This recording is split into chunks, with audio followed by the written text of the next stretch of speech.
ఇప్పుడు ప్రపంచ వ్యాప్తంగా భారతీయులు ప్రతి పండుగను మలబార్తో జరుపుకుంటారు. ఎందుకంటే మలబార్ అందిస్తుంది అద్భుతమైన అవకాశాన్ని. ఇది మీ పండుగలను మరింత ప్రత్యేకంగా చేస్తుంది. కాబట్టి ఇప్పుడు ఎక్కువ సేవింగ్, ఎక్కువ సంతోషాలు, ఎక్కువ సంబరాలు. ప్రతి పండుగకు మలబార్ గోల్డ్ అండ్ డైమండ్స్. ఉమ్మడి ఆదిలాబాద్ జిల్లా బీజేపీలో అంతర్గత లుకలుకలు, వర్కపోరు పతాక స్థాయికి చేరింది. ఏకంగా పార్టీ రాష్ట్ర అధ్యక్షుడి సమక్షంలోనే ముఖ్య నేతలు ఒకరినొకరు నిందించుకోవటం, తిట్టుకోవడంతో పార్టీలోని గందరగోళం బట్టబయలైంది.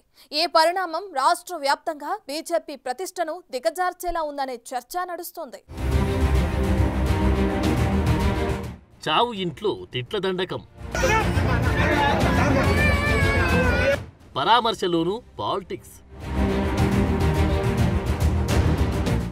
బీజేపీ చీఫ్ ముందే ఇద్దరు నేతల ఫైటింగ్. మంచిర్యాల జిల్లా వేమనపల్లి బీజేపీ మండల అధ్యక్షుడు ఆత్మహత్య చేసుకోవడంతో అతని కుటుంబ సభ్యులను పరామర్శించేందుకు బీజేపీ రాష్ట్ర అధ్యక్షుడు రామచంద్రరావు అక్కడికి వెళ్లారు. అదే అదునుగా భావించిన పార్టీలోని ఇద్దరు ముఖ్య నేతలు పెద్దపల్లి మాజీ ఎంపీ వెంకటేష్ నేత గత ఎన్నికల్లో ఎంపీ అభ్యర్థిగా పోటీ చేసిన గోమాస శ్రీనివాస్ రాష్ట్ర అధ్యక్షుడి పక్కన కూర్చునేందుకు పోటీ పడ్డారు. పరామర్శ సభలో పార్టీ చీఫ్ పక్కన కూర్చునే స్థానం కోసం ఆధిపత్య పోరుకు దిగి బహిరంగంగానే ఒకరినొకరు తీవ్ర పదజాలంతో తిట్టుకోవడం ఇప్పుడు చర్చనీయాంశంగా మారింది. చావు ఇంట్లో విషాద వాతావరణంలో బాధితులను ఓదార్చాల్సిన నాయకులే ఇలా తిట్ల దండకం మొదలు పెట్టడంతో ఆ సన్నివేశం పార్టీకి తీవ్ర అప్రతిష్టం తెచ్చిపెట్టింది.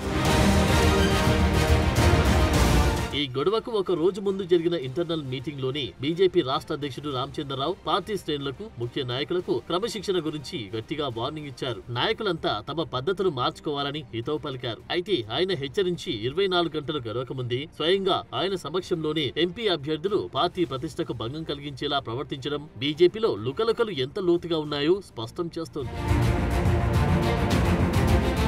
కాషాయ నాయకుల తీరుపై ప్రజల నుంచి భిన్న స్వరాలు వినిపిస్తున్నాయి. నాయకులు పరామర్శకు వచ్చారా లేక ఒకరిపై ఒకరు గొడవ పడేందుకు వచ్చారా అంటూ ప్రజలు బహిరంగంగానే విమర్శలు గుప్పిస్తున్నారు. చనిపోయిన వ్యక్తి కుటుంబానికి బాసటగా నిలవాల్సింది పోయి ఇలాంటి నీచ రాజకీయాలకు దిగడం ద్వారా ఈ నాయకులు ప్రజలకు ఏం సంకేతం ఇస్తున్నారు వారికి అర్థం కాని పరిస్థితిలో ఉన్నట్లు ప్రజలు గుసగుసలాడుతున్నారు. ప్రజా సమస్యలపై పోరాటం చేయాల్సిన నాయకులు అధికారం కోసం ఇలా ప్రవర్తిస్తున్నారంటూ అసంతృప్తి వ్యక్తమవుతుంది.